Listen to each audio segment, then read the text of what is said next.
Hello. Hello. Thank you for being here. I know many people may watch this on the replay. This is a weird day. Um, just with stuff that happened. So I have a new job that is third shift. I haven't started it yet, but I decided to go ahead and get on that schedule. And that led to me sleeping through Dianetics on Sunday. I've never done that. I didn't realize what day it was, so I didn't set an alarm. Hey, Sophia. Hello. How are you doing? Hi, Cricket. I was just saying, I didn't think anybody would be here being it's a weird day, but I'll take it. Hi. Hi, David. Yeah, I know you're at work, right? Probably. Yeah. So this chapter is going to be interesting because I just read it over and highlight. It's Hubbard's beginnings and the exaggerations that he made. We've kind of talked about that a little bit in the past, but I did get a notification, Cricket, that you had something new, and I was doing something and didn't get to click on it. So I will go check that out. Hey, Minnie, how are you? Yeah, today's chapter is going to be interesting. It's about L. Ron Hubbard's early life and the exaggerations. Of course, we already know about a lot of them, but no day is too weird for you to. Thank you, Cricket. Thank you. Yeah. Um. No, but I appreciate it. So what did I figure? It's been so long. I looked. The last time we did this was February 16th. That's how long it's been with all kinds of other things happening. Oh my goodness. So, but Sunday was a whole new animal. And if I realized if I had done the reading at 3 o'clock on Sunday, everybody was losing their minds Sunday and was already watching other people. So I don't think I would have got anybody. So I have it on my Kindle, but I also figured, did I figure this out last time we read? Were you here that I could show it and you guys can read along? If not, I figured that out just now. I can't remember if I figured it out before. And what's really cool is because the app, it saved my highlights from my tablet to the computer to I could because it's under my same account, which is really cool. I didn't have to redo it. All right, I'll give it another minute or two of blubbering about. Uh, oh, that's fine. That's fine. That's okay. This is more of a listening type thing anyway. But if anybody has anything to say, let me know. I broke my computer glasses, so I'm gonna have to use my bifocals. Actually, no, I want to do it up here with you guys so I know when to change pages. Now, I didn't highlight everything. I tried to leave as much out as I could, so we're not reading every single word. So I just left things out. So if you see a section that's not highlighted, you can always read through it if you want to, if it's there. But um, I'm trying not to read every single word and take forever. But this one was pretty interesting. Oh, okay, we're getting close there. All right, let me bring it up. Let's see. All right, let's make sure I'm in the right spot. Hang on just a second. Oh, I'm not at the beginning. Oh, there we go. All righty. I think I'm going to take me out of it while we're reading. That way you don't have to look up my nose. And then I'll just come back and check chat. Because when I'm reading, I have to go to a whole nother screen, another tab. So I can't see the chat anyway. So after a couple pages here and there, I'll come back to chat and check on you guys. Make sure everybody's okay. Alrighty. So let's get into this. Hubbard's beginnings. To be free, a man must be honest with himself and with his fellows. L. Ron Hubbard said that in Honest people have rights too. Yeah, whatever, dude. Can you guys read with the highlighting? Because I can take that out. I think it would be easier for you to read it if that wasn't highlight. Because see, when I highlight on here, it's a white background. Or should I do the white background? Let me see if I can switch it to the white background. Here we go. Woo! Which one was easier to read? This one or the black one? I think it was the black one, to be honest, for you guys. But the highlighting,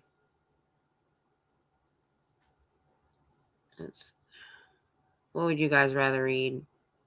White or black? I'm thinking, I think the black was better. Oh, here's a page color. Here's a page color.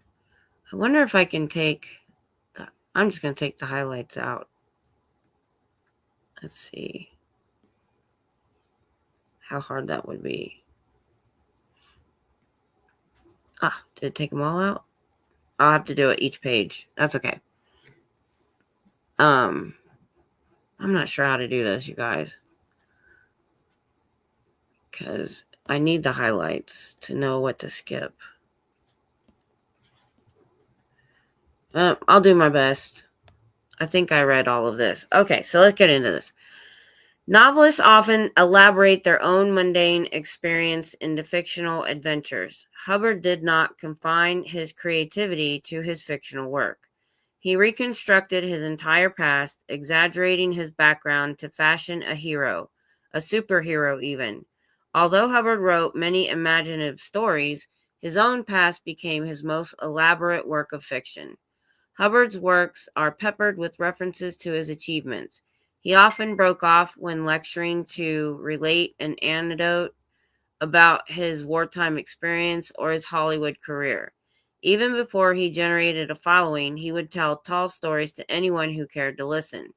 He stretched stories to the ridiculous, claiming he broke Broncos at the age of 3.5, for example. Most Scientologists believe these tales. Few have bothered to compare the anecdotes or the many and varied biographical sketches published by Hubbard's church, so the many discrepancies pass largely unnoticed. The pattern of Hubbard's reconstructed past is the translation of the actual, sometimes mediocre, sometimes sordid reality into a stirring tale of heroic deeds. Now, let me see how that looks for you guys. Okay, Lori, that's cool. I'm on my tablet. Okay, cool. All right. Since this is the whole page, I'll get rid of it. All right. Even critics of Scientology occasionally swallow part of the myth. Paulette Cooper, in her penetrating expose of Scientology, assured her readers, quite erroneously, that Hubbard was severely injured in the war, and in fact was in a lifeboat for many days, badly injuring his body and his eyes in the hot Pacific sun. But Hubbard's accounts are not the only source of information. By the summer of 1984, the fabric of his heroic career had been badly torn, largely through the work of two men, Michael Shannon and Gerald Armstrong. In July 1975, on a muggy evening in Portland, Oregon, Michael Shannon stood waiting for a bus. A young man approached him and asked if he wanted to attend a free lecture. Shannon went along, thinking that at least the lecture room would be air-conditioned. It was not. He listened to a short, plausible talk about affinity, reality, and communication, and after a brief sales pitch, signed up for the communication course. Many Scientologist stories begin this way. Shannon soon took a different turn. The next day, he decided he did not want to do the communication course, and after a brief but rather heated discussion, managed to get his money back. He kept and read the copy of Dianetics, the Modern Science of Mental Health, which kindled his curiosity, not for Dianetics, but for its originator. I started buying books, lots of books. There was a secondhand bookstore a few blocks away, and they were cheaper, and I discovered they had books by other writers that were about Scientology. I happened on the hard to find The Scandal of Scientology by Paulette Cooper. Now I was fascinated and started collecting everything I could get my eager hands on. Magazine articles, newspaper clippings, government files, anything. I wanted to come in here. So this is something that we talk about when we were reading Dianetics and things back in the day, that people couldn't, it took a lot of effort if they wanted to research and find out how truthful Dianetics and Scientology was. And look what this guy had to go through to do his own research. He had to, it took a lot and a lot of money. Hold on, let me turn my phone, keeps dinging. It's annoying. All right, there we go. So I like this part because it does tell you if you want to research your own self to see if it's back, this was in the 70s. It's a lot of effort. Not a lot of people could do that. Okay. Sorry if I'm moving around. I left that part out, but it did cost him about $4,000 to do it. The Shannon documents found their way to Gerald Armstrong. Armstrong had been a dedicated Sea Org member for nearly 10 years when he began a biography project authorized by Hubbard. Much of the immense archive collected by Armstrong consisted of Hubbard's own papers, not the forgeries that Hubbard claimed had been created by government agencies to discredit Scientology. The archive lively confirmed Shannon's material. Armstrong and Shannon reached the same eventual destination from opposing starting points. To complete the picture has taken a great deal more research, but the foundations were well laid by Armstrong and Shannon. Let us compare Scientology's changing versions of the life of L. Ron Hubbard with the truth. All right. I've got the wrong one on here. There we go. There is some agreement between all concerned on at least one fact. Lafayette Ronald Hubbard was born in Tilden, Nebraska on March 13, 1911, despite one of his later claims it was not Friday the 13th. Okay, we're going to jump down here. I left all the stuff out about his grandparents and stuff. I will hit this one fact here. Although Ron boasted about his paternal ancestry, the famous Hubbard name, in fact, Harry Hubbard had been an orphan and was born Henry August Wilson. L. Ron had not a drop of Hubbard blood in him. I don't know who Hubbard was. All right, back down here. We're at the last paragraph. Before he was a year old, one Scientology version continues, Hubbard was sent to his maternal grandparents, the Waterburys, because his father's career kept the family on the move. His grandparents owned an enormous cattle ranch 1/4 of Montana. Shannon found no record of the Waterbury Ranch because it was not in Helena. But Ron's grandfather did briefly own 320 acres, a half section west of Kalispell, where he pastured horses. All right. I'm just going to stay on the highlighted parts. Hubbard described his early years thus. Until I was 10, I lived the hard life of the West, in the land of 40-degree below zero blizzards and vast spaces. Go to the next section. Ron's father, Harry, had left his job on a Kalispell newspaper to become manager of the family theater in Helena, Montana in 1913. Between 1913 and 1916, he worked as a bookkeeper at the Ives Smith Coal and Cattle Company. The next year, when Ron was 6, Harry was working at the same place as a wagon driver. Harry Hubbard helped his father-in-law set up the Capital City Coal Company before re-enlisting in the U.S. Navy on October 10, 1917, where he remained until his retirement in 1946. Ron's mother did clerical work for government agencies. I left all that out. This was about the Blackfoot stuff and some stuff, silly stuff that happened as a kid. I will repeat what John Atack said, which didn't coincide with this book. So I think it was later stuff, because he has published a revised edition of this book, or I should say updated. So what he said about the Blackfoot Indian, which wasn't in this book, is that a Blackfoot, finally came forward and said that they didn't do blood brothers at all. So that wasn't even possible. And there was another fact that I can't quite remember that also disproved this. So let's go into this part. Ron Hubbard claimed, hold on. Oh, darn it. Okay.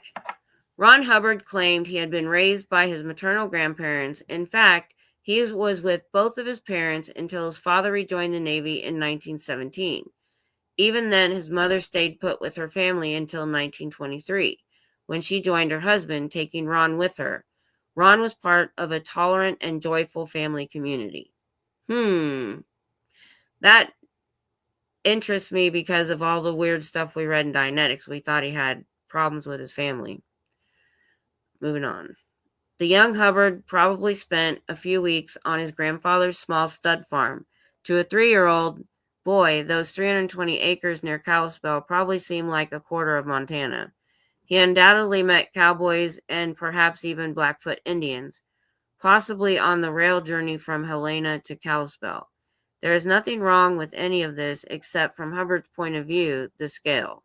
It was all far too small. To be revered as the most amazing man who had ever drawn breath, Hubbard would have to do far better.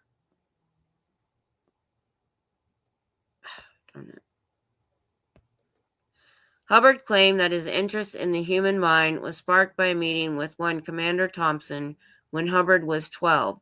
According to Hubbard, they met during a trip through the Panama Canal en route to Washington, D.C. Thompson was a Navy doctor with an abiding interest in psychoanalysis, supposedly a personal student of Sigmund Freud. From Thompson, Hubbard received an extensive education in the field of the human mind. In a 1953 publication, Hubbard claimed that his research began when he met Thompson. The claim has the romantic ring of Hubbard's pulp fiction.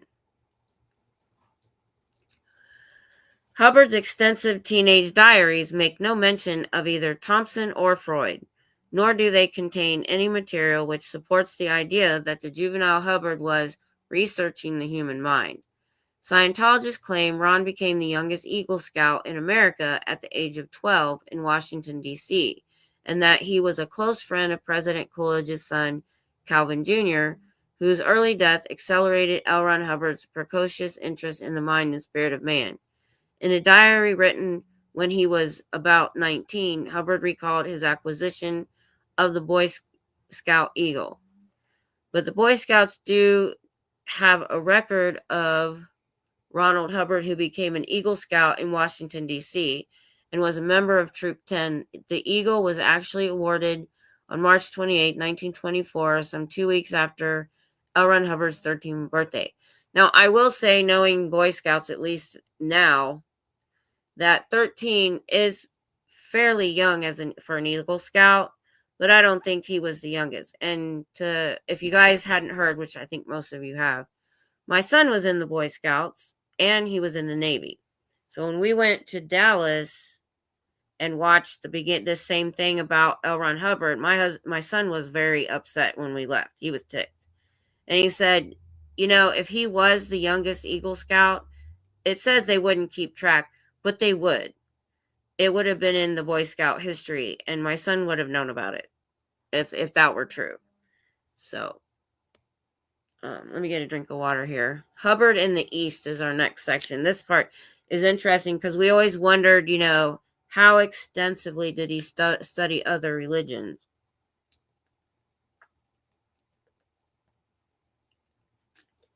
religions and philosophies, I should say. He really didn't.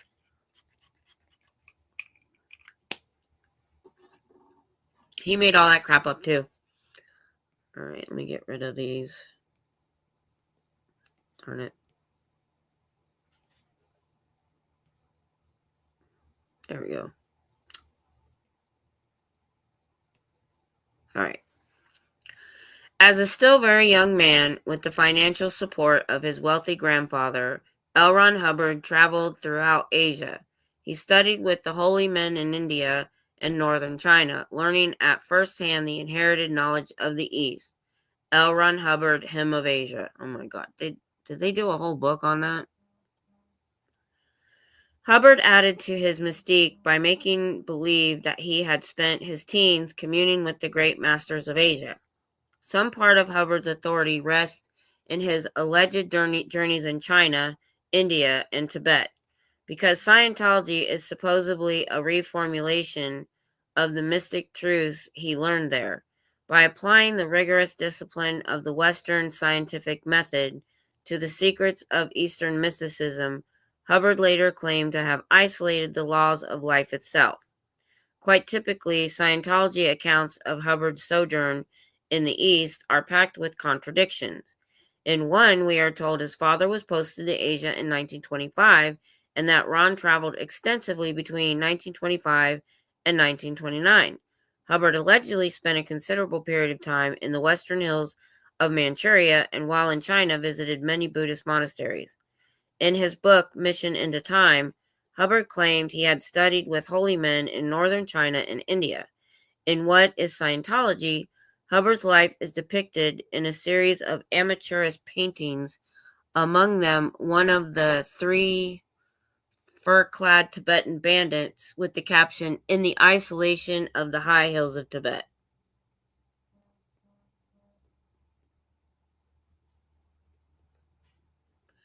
Even native bandits responded to Ron's honest interest in them and were willing to share with him what understanding of life they had. We can only speculate how Hubbard incorporated facets of Tibetan bandit philosophy into his science of the mind and spirit. If provoked, the Scientologists hand out an article allegedly from a Helena newspaper, though the paper does not exist in the Helena records. In the article, Hubbard described a trip to the Orient lasting from April 30th, when he left San Francisco, to September 1st, when he returned to Helena to stay with his maternal grandparents and attend high school. The year was 1927, not 1925. Scientology accounts say Hubbard returned to the U.S. upon the death of his maternal grandfather, but the clipping the church provides said he was again living with this same grandfather, who in fact died in 1931. In the article, Hubbard said he had visited Guam, the Philippines, Wake Island, Hong Kong, and Yokohama. Jump down here. So Hubbard traveled extensively in northern China and India between 1925 and 1929, though by his own account, he did not leave the U.S. until 1927, when he was 16. He allegedly learned the wisdom of the East, yet was ashamed at the lack of inquisitive while there. The part that I skipped, he says that he didn't go to the city at all. He stayed in some small town, so he didn't see much of it. I'm like, I think that was his way to cover up that he didn't have any knowledge of it at all. Shannon dredged up Ron's school records, from which we learn that Ron spent the school year 1925 to 1926 at Union High School, Bremerton, Washington, while his father was stationed at nearby Puget Sound. At the start of the school year, 1926-1927, Ron enrolled at Queen Anne High School in Seattle. Harry Hubbard's naval record shows that his first shore duty outside the U.S. began on April 5, 1927, when he was assigned to the U.S. Naval Station on the island of Guam in the Western Pacific. Ron left Queen Anne High School in April 1927, so the times don't match up. Hubbard recorded 2 short visits to China in his teenage diaries, the first in 1927 en route to Guam, and the second the following year. The 1927 diary records a round trip to Guam with summaries of the people and places he saw. The summaries are brief, as was Hubbard's time in the China ports.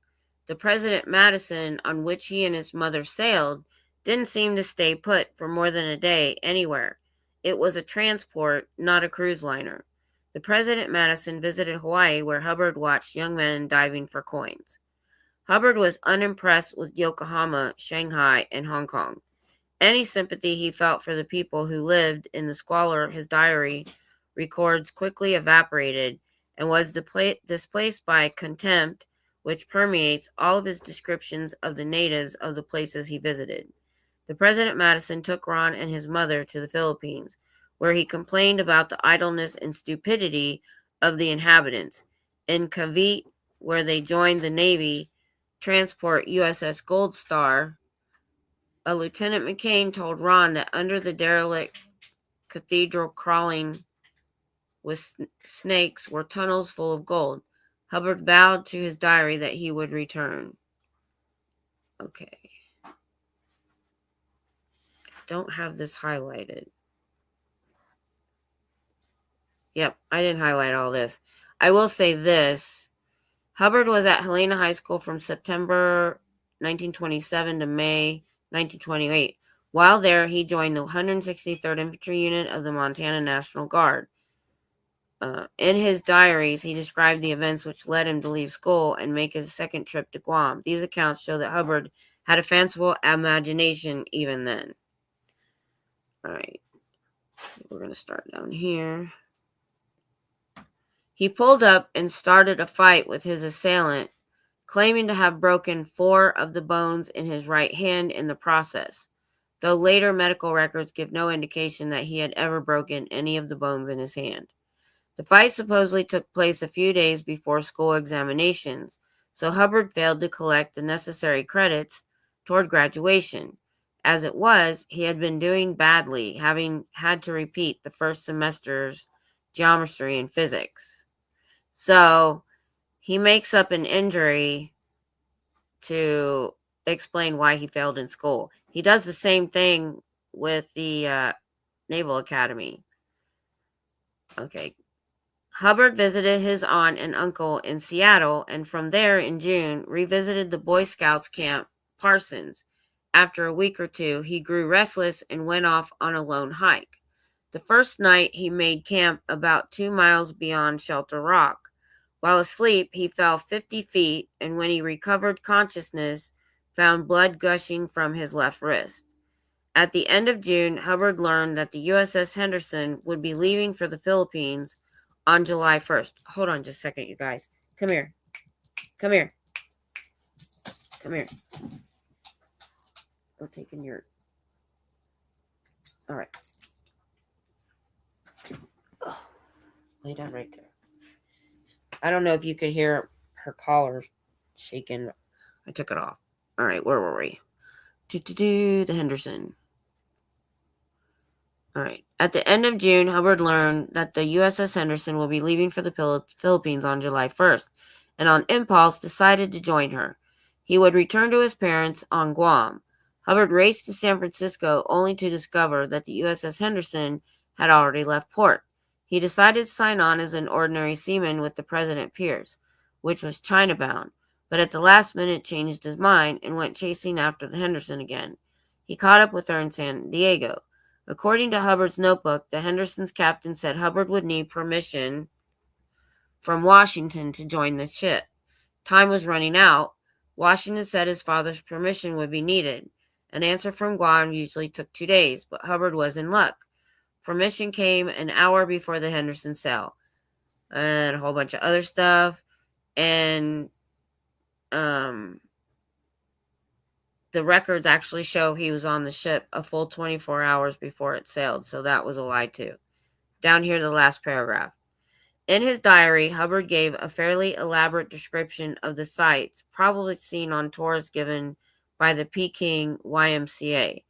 He was unimpressed by the marvels of Chinese architecture, and the only building which won his vote was the Rockefeller Foundation. Even the Great Wall failed to elicit more than a comment about its possible use as a roller coaster. 2 years later, in another notebook entry, hindsight had transformed the visit to the Great Wall into a far more romantic experience. But that was Hubbard's way. Hubbard's opinion of the Chinese was consistently low. Among other criticisms, he said the Chinese were both stupid and vicious and would always take the long way around. While in Peking, Hubbard visited a Buddhist temple. He was later to say that Scientology was the Western successor to Buddhism, yet his only comment at the time was that the devotees sounded like frogs croaking. Well, he didn't have a very good opinion of other people, did he? The deep understanding of Eastern philosophy acquired by Hubbard in China was boiled down into a single statement in one of his diaries. He said, "The only trouble with China is that there are too many chinks there." Inscrutable, but hardly a compendium of the great thoughts of the Buddhist, Taoist, and Confucian masters. I think he was a bit racist, too. Hubbard was 17, and this was his last visit to China. In his diary, he made no mention of any meeting in Peking with Old Mayo, last of the line of magicians of Kublai Khan, mentioned in one of his Scientology books. David Mayo would turn up far later in Hubbard's life as one of the rebels who split Scientology apart in the 1980s, but he is a New Zealander and makes no claims of ties to Kublai Khan. There is no record of Hubbard's supposed travels in Tibet, the western hills of China, or India. A flight change at Calcutta Airport in 1959 seems to have been his only direct contact with the land of Vedantic philosophy. Indeed, in one of his early Dianetic lectures, he dismissed his teenage journeys, saying, "I was in the Orient when I was young. Of course, I was a harem-scarum kid. I was thinking about deep philosophical problems." Yeah, it sure sounds like it.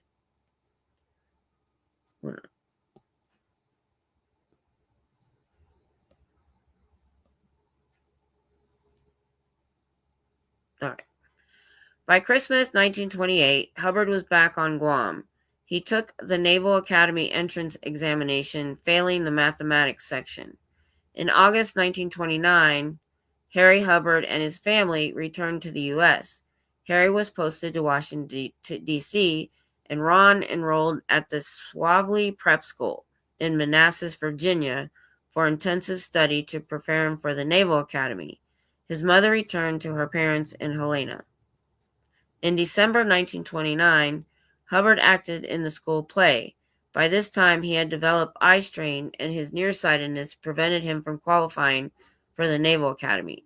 Now, I've read different accounts of this that maybe later after this book, that he actually took the naval exam twice and failed, and he came up with a problem with his eyes to forego the third time.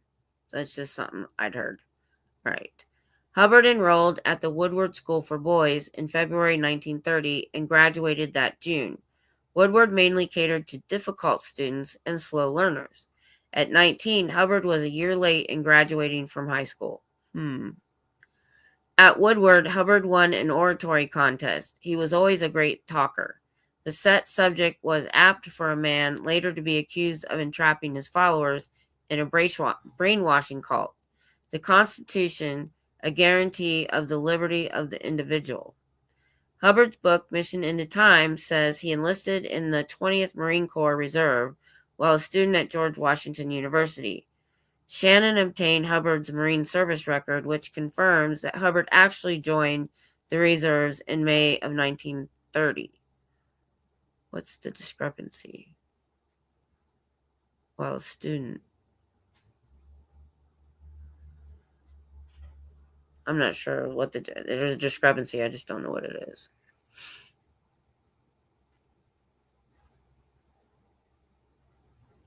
I didn't cover this that much. Why didn't I highlight this? Uh-oh. I think my highlights are stopped. Hold on. Yep. Sorry. That's all I highlighted. Hold on. I read that. Hold on. Now that I... Okay, read that. Read that. Read that.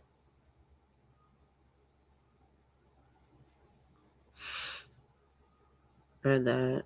Sorry. Okay. Here we are. All right. So, let me come back for a second.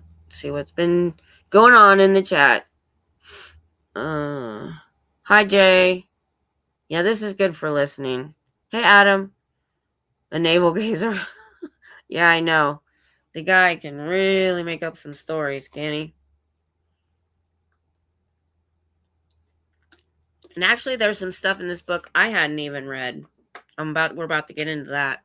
I'm gonna try to skip anything that's, just a little bit of information we don't need. I've gotten to the end of my highlights, but we've only been 36 minutes. I guess as I was reading it, I wasn't really paying attention to the time. So I want to go for at least an hour. So let's keep on reading. Whoa! What just happened? Okay, you guys can still see it. What the heck? Something just happened. Hold on. I lost. What the heck? Oh, it made it a separate tab. Why? No, don't do that. All right. I hit something. I don't know what I did. All right. Marine Service record, which confirms that Hubbard actually joined. What? Hold on. I got to fix this. Something weird just happened. I don't know why. Hold on. I've got two separate windows now.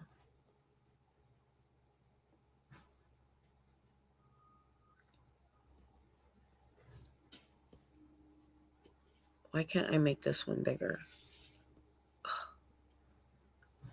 Guys, I'm having issues. I can't. This computer is so touchy.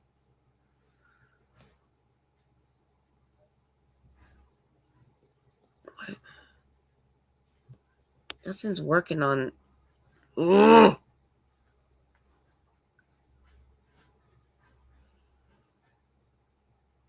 Okay, we read this already. Can you guys see? To switch back and forth, I gotta go down here. You're on it. Okay, you're on a different page than I am. So I gotta figure this out. Give me just a second. All right. All I did, I have a touch screen. I'm gonna have to go find it separately now. Hold on.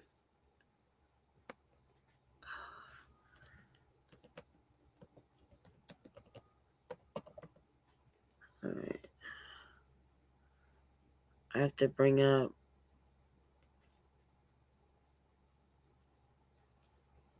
Okay, I need to find Kindle Unlimited.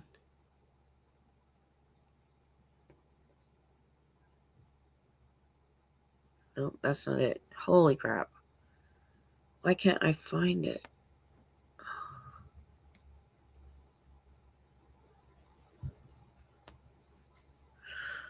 Give me just a second. If I can't figure it out, I still have my tablet laying here, but... Alright, how did I find it last time? Okay, here we go.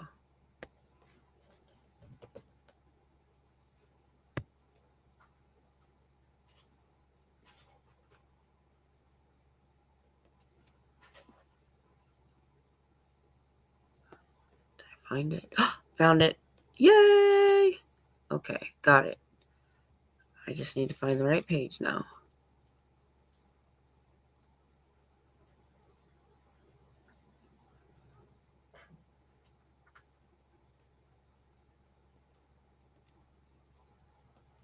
I think I have it. Alrighty, let's try this again. And there we are. Oh, right. All right. Okay.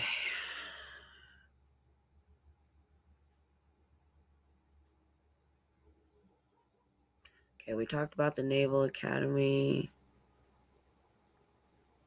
Or I don't know why this looks different, but it does.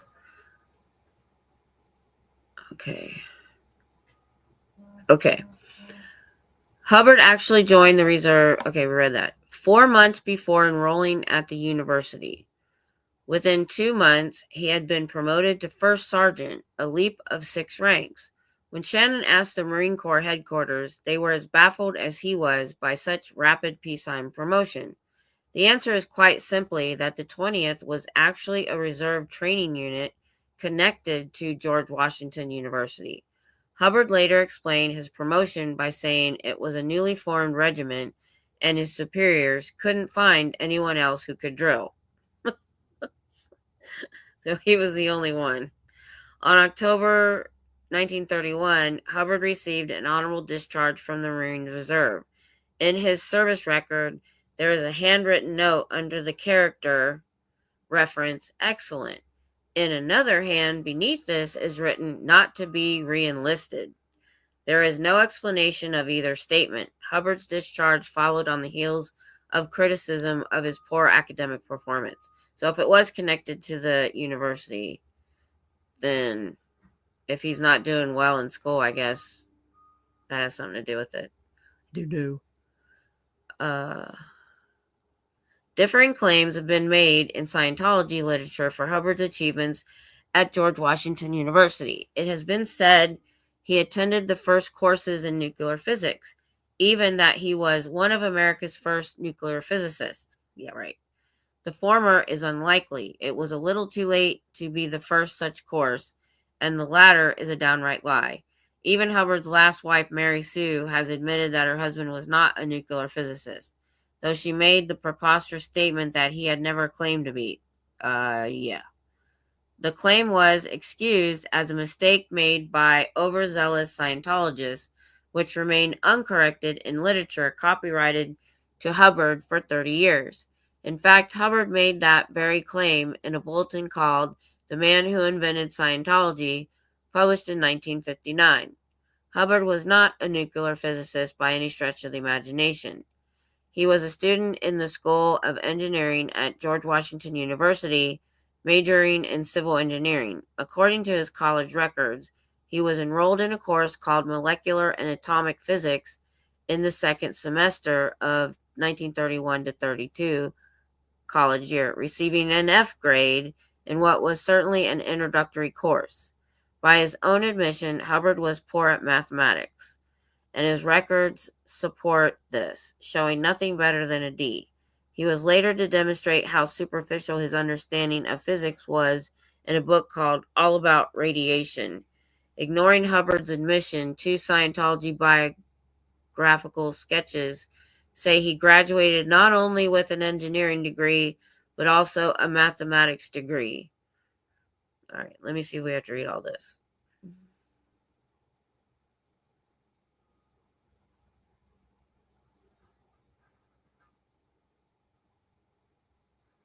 So I don't really care about his school stuff.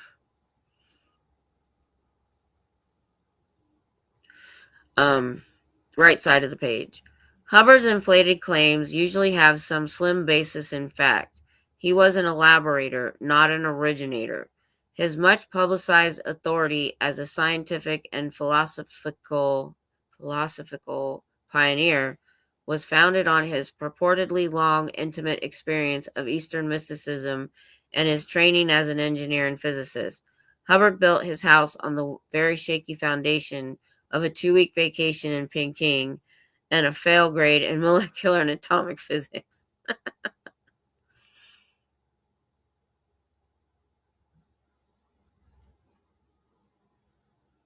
Okay, I'm going to read this.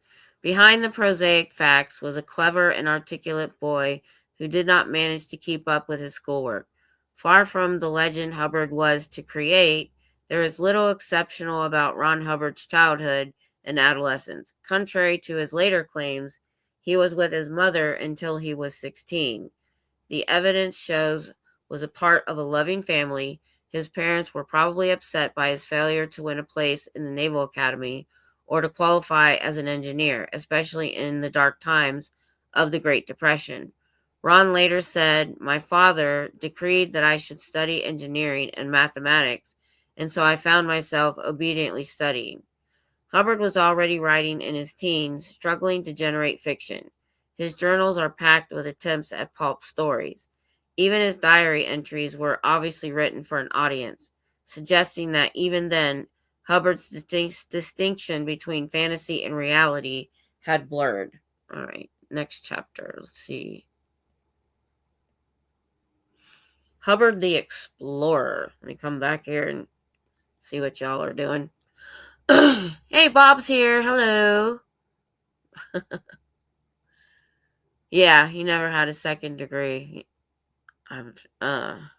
He was a hero in his own mind. Yep. Hey, Trashy. Yeah, awesome. No problem.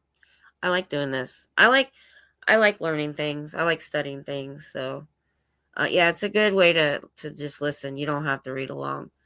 Something I found out. We're going to the Explorer. I wanted to go back to the schooling. Something that I had done way back during Dianetics. I did a history of him up until he created Dianetics, and I found out a couple anecdotes.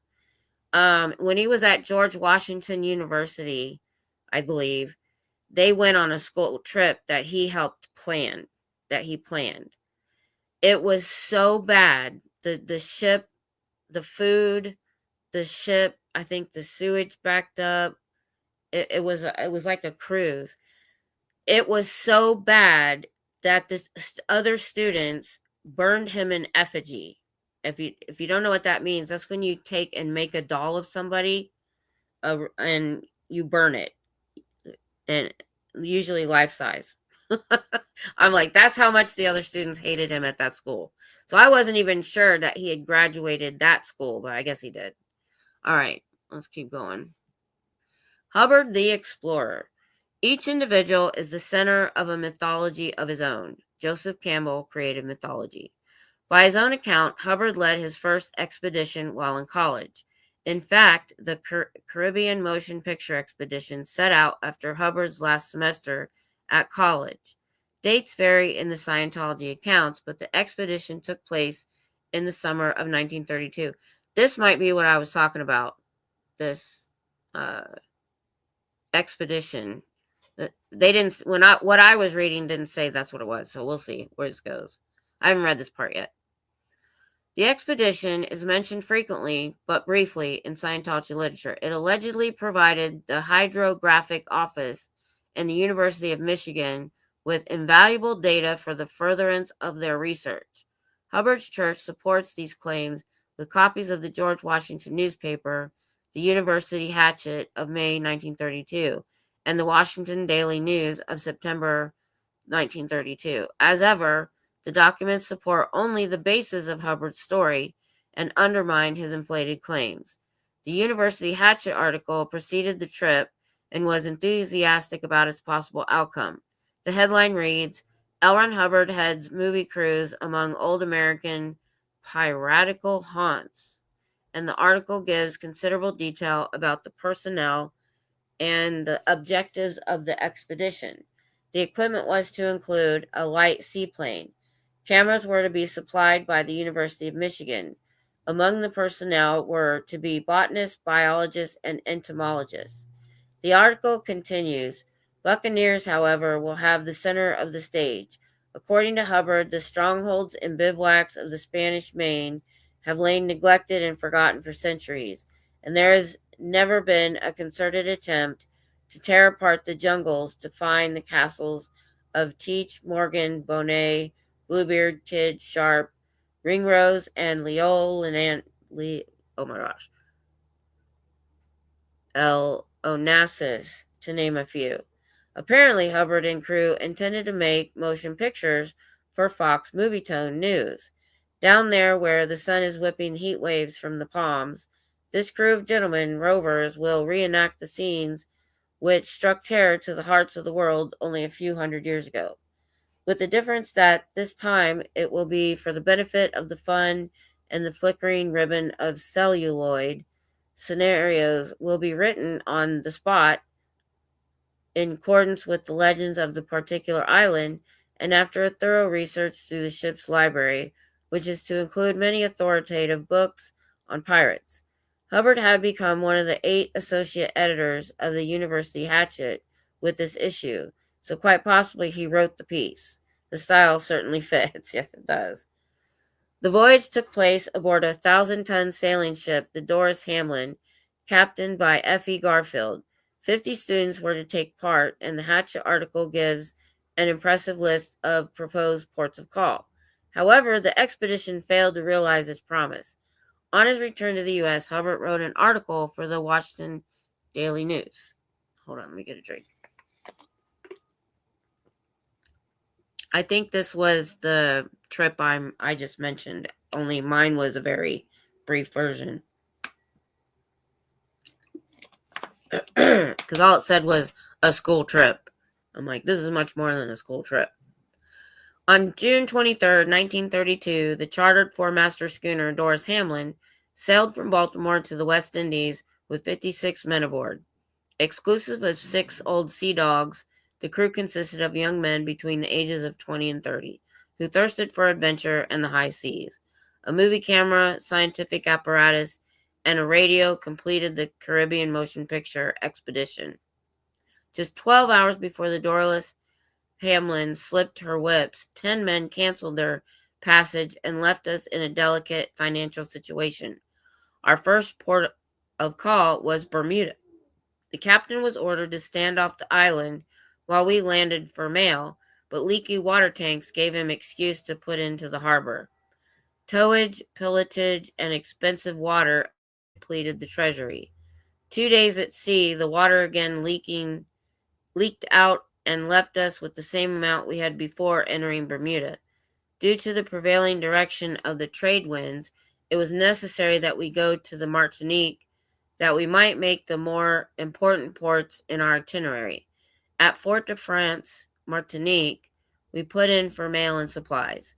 I refused to turn money over to the captain. Immediately, the crew demanded their wages. I wired home for more money, but before it could arrive, the captain told me he had received money from the owners and that the ship was going back home. I fought the situation as well I could, but the consul at Fort-de-France allowed a protest to be filed and my hands were tied. In Bermuda, 11 men had become disgusted with the somewhat turbulent seas and had obtained discharges that they might return home. We had fired our cook there and had hired 2 men from Bermuda. In Martinique, we lost several other men who had become disgusted with the situation.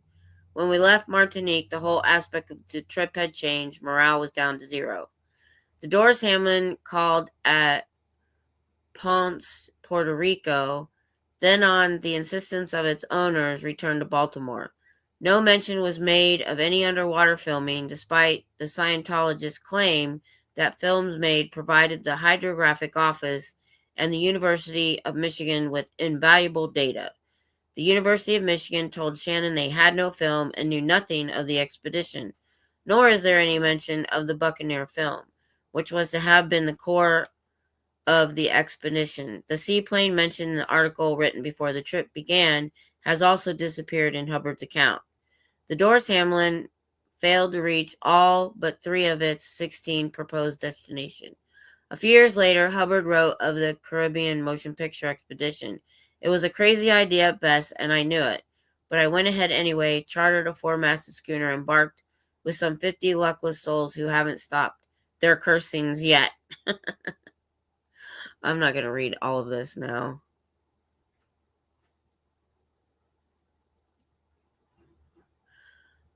Undeterred, Hubbard undertook his next expedition at the end of 1932.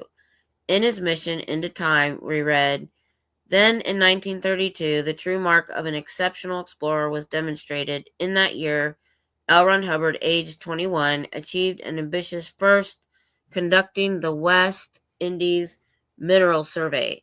He made the first complete mineralogical survey of Puerto Rico. This was pioneer exploration in the Great Tradition, opening up a predictable, accurate body of data for the benefit of others. Later, in other less materialistic fields, this was to be his way many, many times over. Hold on, I think I'm going to skip this.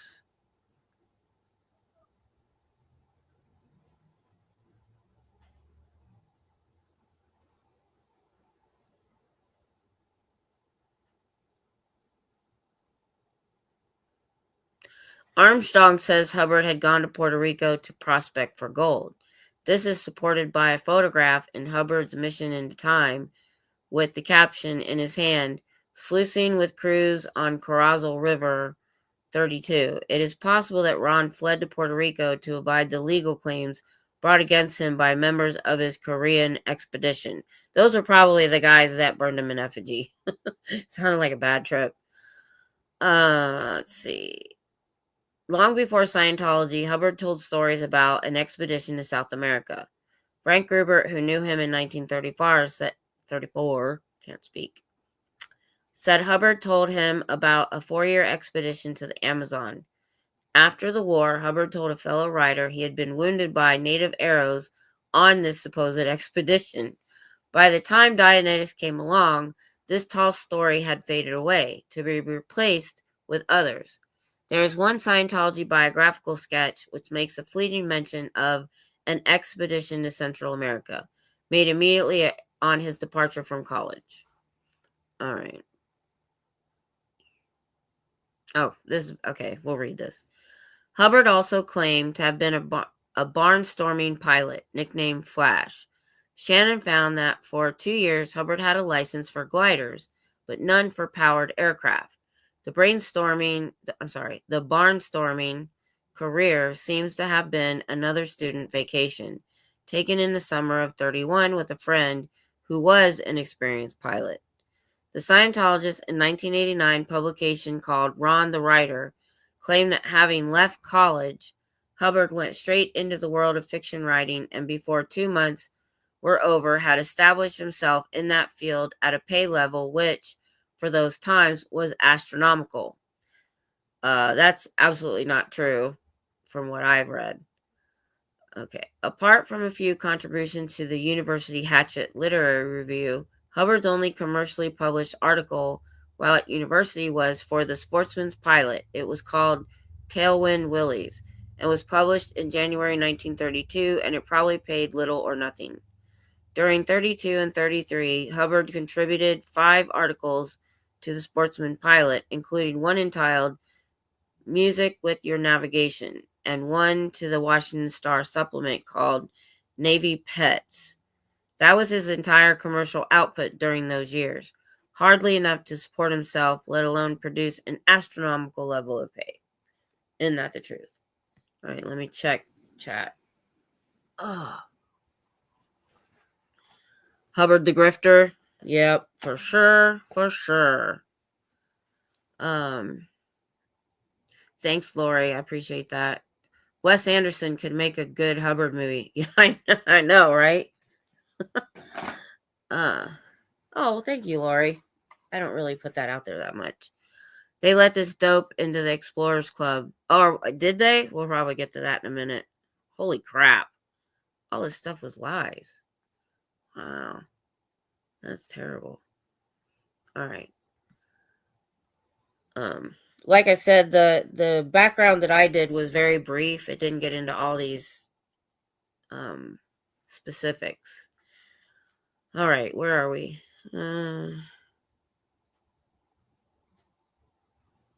Okay, this is about his writing.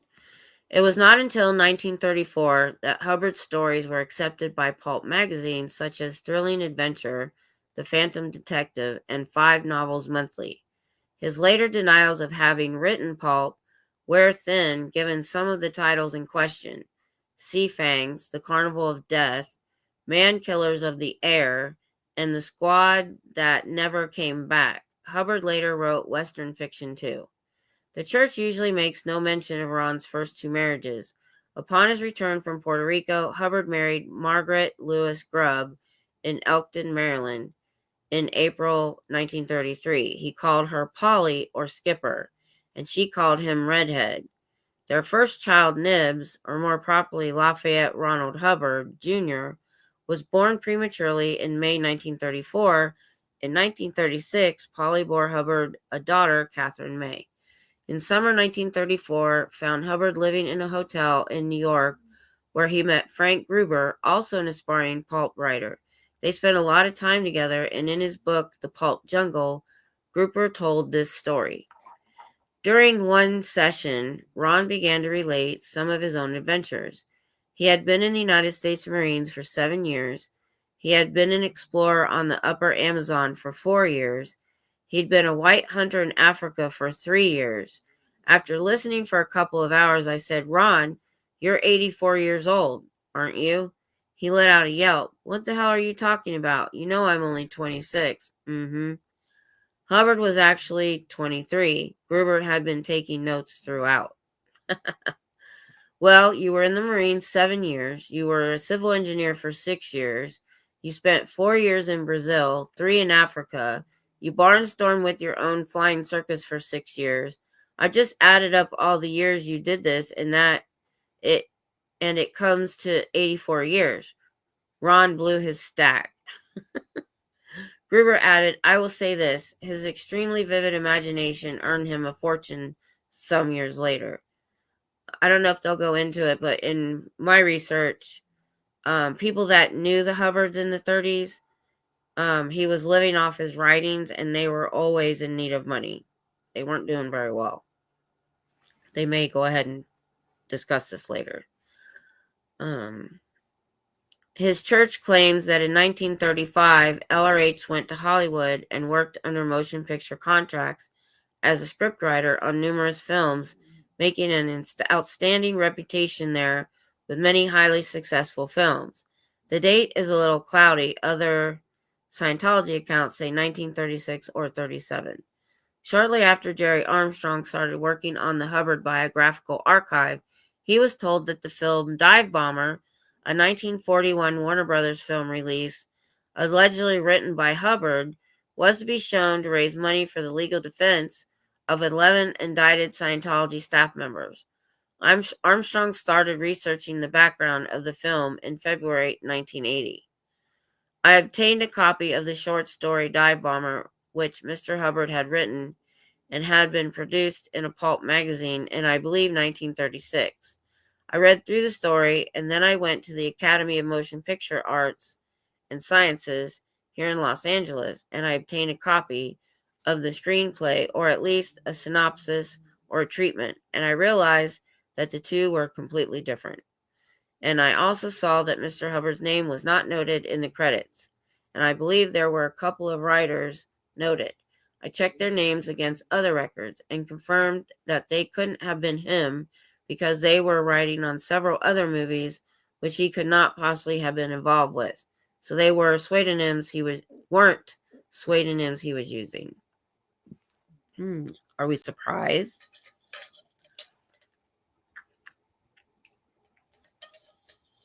All right, let's see if I want to read this. Oh, Armstrong was in a quandary. It would have been embarrassing if someone had said, "Where is your name?" and his name wasn't on it. People had paid money, so I thought perhaps I could come up with something else that could be a substitute. I wrote to Mr. Hubbard and let him know that I found to date, or what I had found to date. He didn't answer me, but sent down a dispatch. Hubbard's dispatch, dated February 11, 1980, was sent to the organizer of the showing. It was read into the court record in the Armstrong case. Hubbard claimed that Warner Brothers had forgotten to put his name on the movie and had paid him after distribution.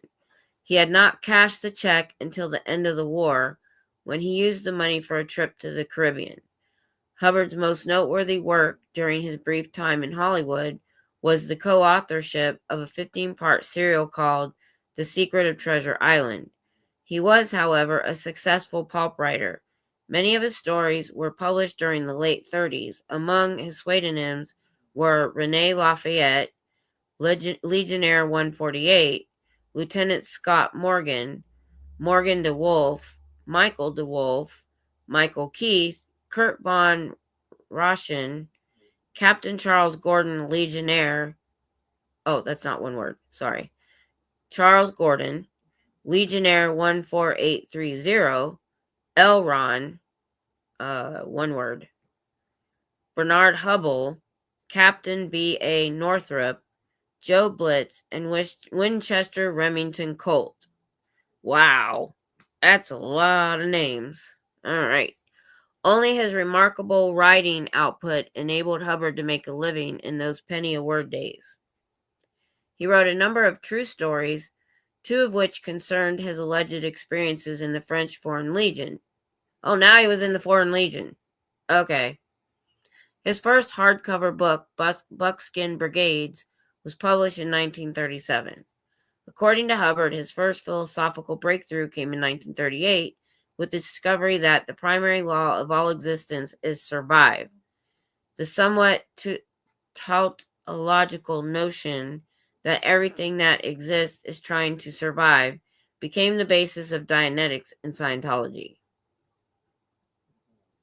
In 1939, Hubbard detailed his supposed insights in a book called Excalibur.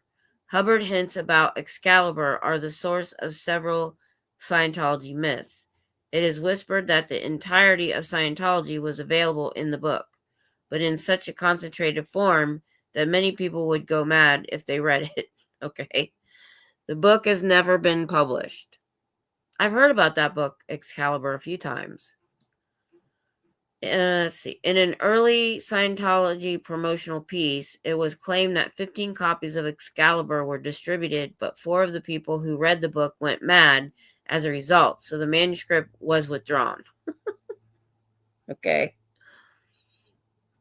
Gerald Armstrong found 3 different manuscripts of Excalibur among Hubbard's personal effects, one of which was between 300 and 400 pages long. Later, someone who had seen a version of Excalibur said it was so dangerous he would willingly let his 4-year-old daughter read it. That's funny. Writer A.E. von Vogt, an important figure in the early Dianetic movement, has said that Hubbard claimed his heart had stopped for 6 minutes during an operation in 1938. Excalibur was the result of the revelation Hubbard had during his near-death experience. Armstrong has said it was a dental extraction under nitrous oxide. Hubbard told his literary agent that a smorgasbord of knowledge had been laid out before him. He had absorbed it all and managed to avoid the command to forget, which was the last part of the incident. Excalibur is an expansion of Hubbard's argument that survive is the basic law of existence. Hubbard's friend and fellow writer, Arthur Burks, saw the book when it was offered to publishers in New York in the summer of 1938. He was impressed but could not manage to instill his enthusiasm into the publisher. Burks later hinted that he put up money for the book to be published, but that Hubbard returned to Port Orchard in autumn, dejected that he had failed to find a proper publisher, taking Burks' money with him. But he did that a lot too.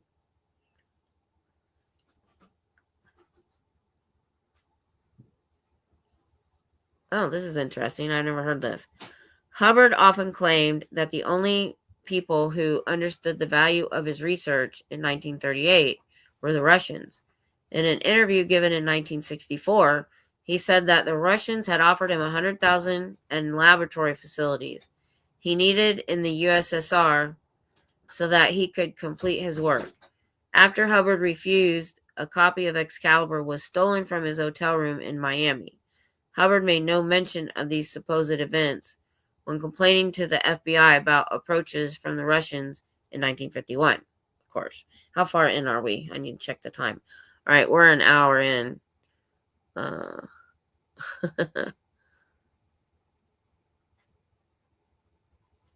I'm just learning how to mod. Oh. Hyphenated is funny. Hubbard Grub or Grub Hubbard. Is this thing on? Hi, Eric. Sorry, I can't see the chat when I'm reading because I'm in a different screen.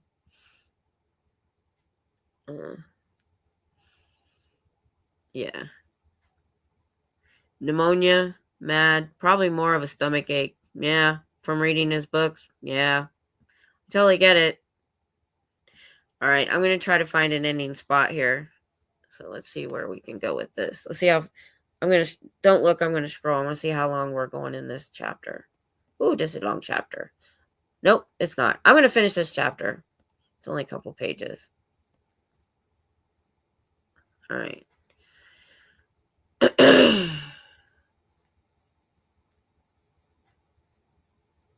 I'm not going to read that paragraph. Some of this stuff doesn't matter.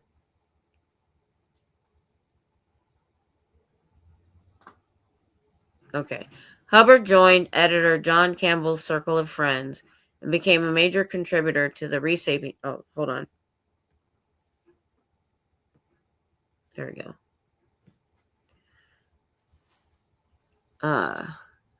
A major contributor to the reshaping of science fiction, which Campbell brought about. Campbell was also to figure in the birth of Dianetics 12 years later. Recently, this pre-war period had been dubbed the Golden Age of science fiction. Hubbard's work appeared alongside that of Robert Heinlein, A.E. Van Vogt, I don't know if I'm saying that right, and Isaac Asimov, each of whom has stated his admiration for Hubbard's stories. Although Hubbard's writing was patchy in places, he certainly had a very inventive imagination. He became a regular contributor to Astounding, moving back to New York in the autumn of 1939. Hubbard's interest in the occult continued, and for 6 months in 1940, he belonged to the ancient mystical order of the Rosicrucians. He completed the first two neophyte degrees, probably by mail, before his membership lapsed on July 5th, 1940. Now, that is not what I read how it ended. Let's see if they go. Hold on.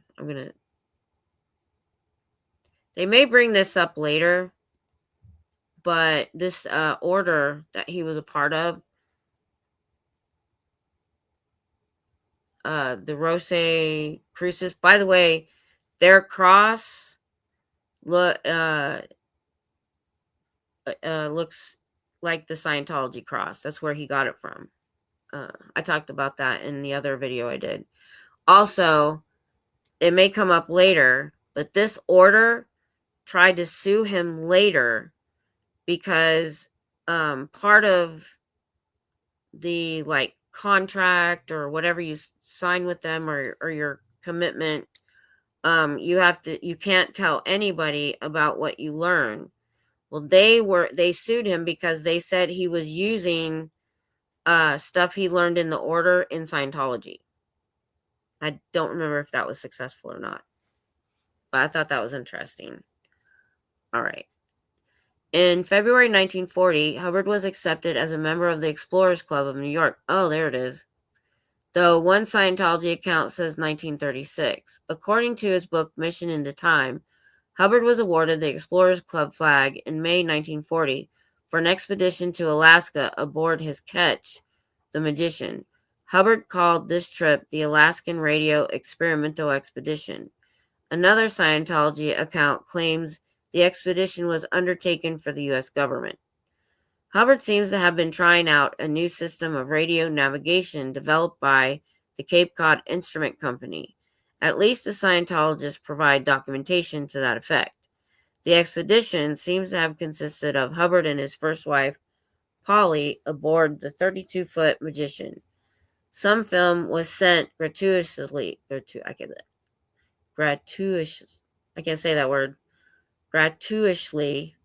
the U.S. Navy Hydrographic Office. As ever, we are faced with a germ of truth embedded in Hubbard's exaggeration, the habit of a lifetime. In a letter sent to the Seattle Star in November 1940, Hubbard complained that his Alaskan trip had been greatly delayed by frequent failures of the boat's motor. Repairs had been expensive, and Hubbard and his wife were stranded in Ketchikan while he tried to write and sell enough stories to bail them out. Eventually, he borrowed $265 from the Bank of Alaska, a debt he blithely forgot as soon as he departed. He did that a lot. Eventually, we'll go into it later, I'm sure, but he has a warrant out for his arrest, I think in Florida. I'm sure it'll talk about it. Hubbard was apparently an accomplished sailor, receiving a license to master a stream of motor vessels in December 1940 and a license to master of sail vessels any ocean in May 1941. I'm going to end there. It goes into some other stuff. Let me put a bookmark in this. Nope. I'll do that later. All right. So, Minnie, sorry I dozed off when I listened to someone read it. Knocks me out. Hey, that's fine. I've been trying to fall asleep to Brian's morning show because now I go to bed at around 7 a.m. I haven't even started the job yet, but I'm trying to get on the right schedule.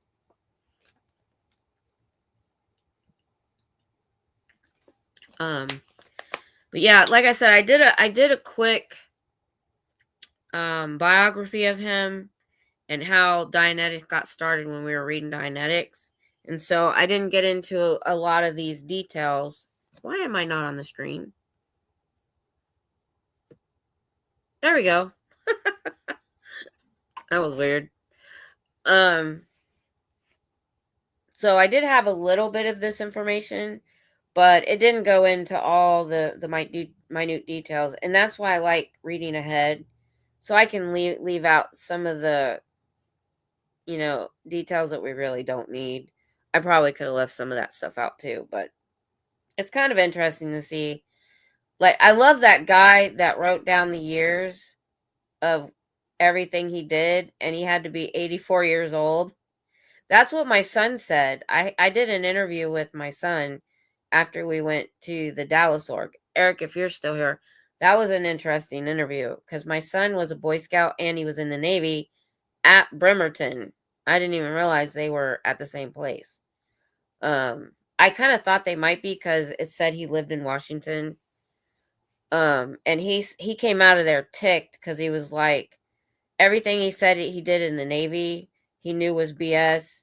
And being the youngest Boy Scout, he knew was BS because he said if that were true, whether they kept track of that stuff or not, if he was the youngest, it would have been in Boy Scout history and they would have all learned about it.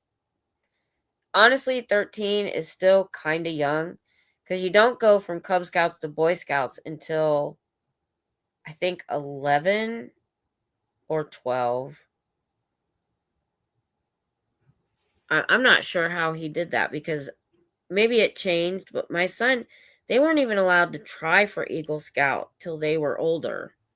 Most of them were usually like in high school before they even tried to do it. But that was a long time ago, so who knows? Well, it was in the 20s, almost 100 years ago. Wow. Wow, this guy, I swear. I just this dude, I swear, it amazes me, but that people still believe this stuff. Luckily, we have the internet now, and I'm going to use this information when I'm at the org. I'm going to pick some parts out that they can research, and I'm going to say he wasn't this or he didn't do that, or I like having this information. This is why I like delving into this stuff, because I had information from Dianetics and this that I can say to them when they walk by. I get a few of them walk by every once in a while, and I can just say, hey, so L. Ron Hubbard wasn't blah, blah, blah, blah, blah. And now that they have access to the internet, even though they're not supposed to look, they might. So that's the plus side to learning about this stuff. I think the more we know, the better we are at fighting this cult and trying to let the members know that, this stuff is BS. you can look it up and that you can get out. Because, oh, by the way, I don't know if any of you were in my last couple times I mentioned this. I had decided I wanted to start a website for the activism against Scientology. And I bought the domain last night. And what I want is a hub where we can have upcoming events. If somebody's putting on, like having an interview, they can submit things for the calendar. We can have short bios of each channel or each creator. And if you don't have a channel, but you're still an activist and want to be listed, we can do that. And I want to have at least 5 or 6 other people helping me because I can't do this by myself. I've never ran a website. I don't even know how to build one yet. And I barely have the brain power to check my own email. So I'll do a short video about it to maybe get some people interested and contact me. But it's called Suppressive Central. I was trying to put SP Hub or Suppressive Hub, but wasn't quite finding them. Some of them were already taken. So I went to ChatGPT. I have no imagination, y'all. And ChatGPT helped me with the website name. I told them what I wanted, and they said Suppressive Central. And I loved it, and I bought it. So that's going to be the new hub where we can all, because I have it, my issue is there are all these channels that I don't even know about. And I find out later that they've been doing stuff for months, all this last year or even longer. And I want someplace, and the reason I want 5 or 6 people is I don't want to gatekeep, but sometimes we let people into the community that end up not doing the work that we need them to do. That's a nice way to put it. And do need to be taken off of the list. So I want to have like a committee that decides that and not one person. And I just want to know what you guys think about that. And I may just have people on that committee that don't even have to be active in the website. I just want to have some checks and balances on it. I don't want to be the only one in charge of it. So anyway, put out the word that I'm looking for help. And I'm at least going to start the website, like the first page, and put under construction. So it's at least there and people can see. I also bought 3 more of the web names so that Scientology couldn't take it. I bought suppressivecentral.org, suppressivecentral.net, and another one I never heard of, suppressivecentral.site. Whatever.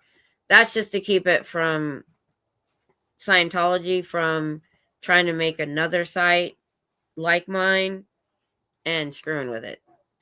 So anyway, y'all have a good rest of your week if I don't see you. And my late night chats are Friday night now at 10 o'clock. This Friday, we are doing conspiracy theories. Doug wanted to do conspiracy theories, and I like weird stuff, so that's what we're going to be talking about. Come and join us Friday at 10 p.m. Central. Bye, y'all.